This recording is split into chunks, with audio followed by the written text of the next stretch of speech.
Hello friends, આજે આપણે ટિંડોરા બટેટાનું શાક બનાવશું.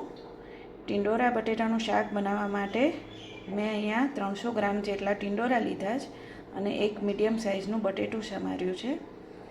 અને આ શાક આપણે કુકરમાં બનાવશું. ખૂબ ટેસ્ટી લાગે છે.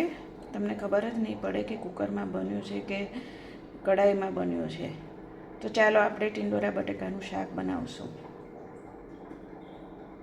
ટિંડોરા બટેટાનું શાક બનાવવા માટે આપણે સૌપ્રથમ કુકર લેશું અને ગેસ ઓન કરશું.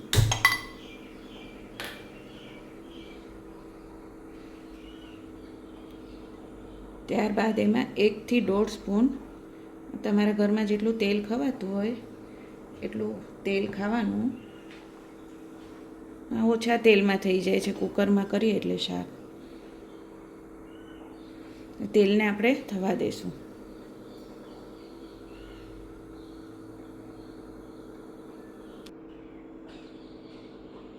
તેલ આપણું સરસ થઈ ગયું છે.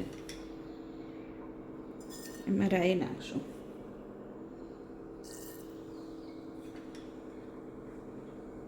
રાઈને તતડવા દઈશું. રાઈ સરસ તતડી ગઈ છે. અમે બાકીના મસાલા નાખશું. થોડી હિંગ, હળદર અને ત્યારબાદ એમાં આપણે આ ટિંડોરા બટેટા બંને સાથે જ કાપેલા છે એ વઘારી દઈશું.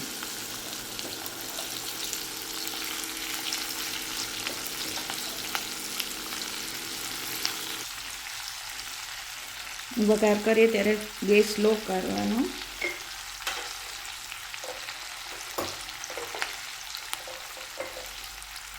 ત્યારબાદ એમાં સ્વાદ પ્રમાણે મીઠું.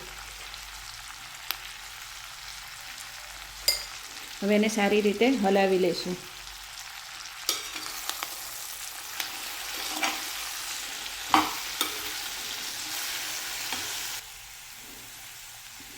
શાક સરસ રીતના હલાવી લીધું. હવે એમાં થોડું પાણી નાખશું. એની વરાળ ફોર્મ થાય અને ટિંડોરામાં પાણી થોડું ઓછું હોય. પાણી ઓછું નાખે તો કુકરમાં ચોંટી જાય અને કુકર ફાટે.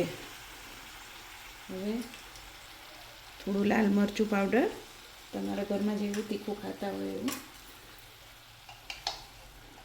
અને ધાણા જીરું પાવડર નાખી આ બે વસ્તુ નાખીને પછી હલાવવાનું નહીં અને આપણે કુકરનું ઢાંકણ બંધ કરશું.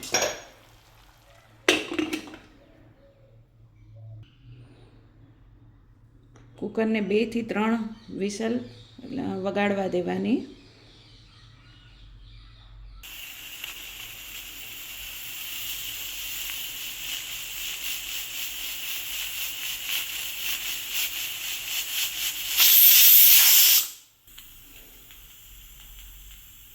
કુકરમાં 3 વિસલ થઈ ગઈ છે. હવે આપણે ગેસ બંધ કરી દઈશું. હવે કુકર એની જાતે ઠંડુ પડે ત્યારે આપણે ખોલશું.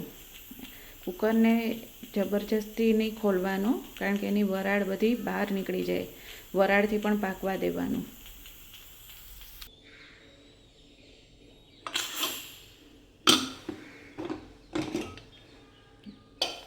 કુકર ખોલીને જોઈ લેશું. આપણું શાક એકદમ સરસ ચડી ગયું છે.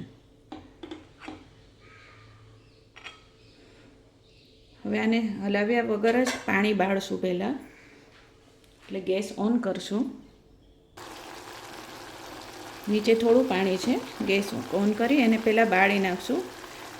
તરત હલાવી નાખશું તો શાક કાળું થઈ જશે ધાણા જીરુંને કારણે. થોડું આવા તવેથાથી થોડું ચેક કરશું, બાકી તૂટી જશે. થોડુંક પાણી છે હજી.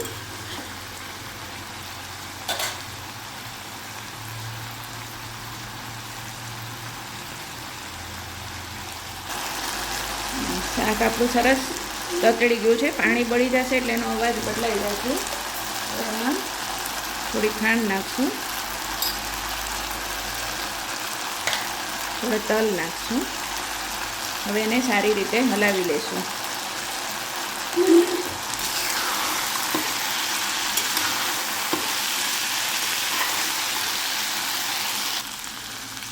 આપણું શાક લગભગ થઈ ગયું છે અને ખૂબ સરસ થયું છે. તમે પણ આવી રીતના બનાવજો અને મને કોમેન્ટમાં કહેજો કે કેવું લાગ્યું બધાને ઘરમાં. તમને મારી રેસીપી ગમતી હોય તો મારી ચેનલને સબસ્ક્રાઈબ કરજો અને નવી નવી રેસીપી હું શેર કરીશ. Thank you very much.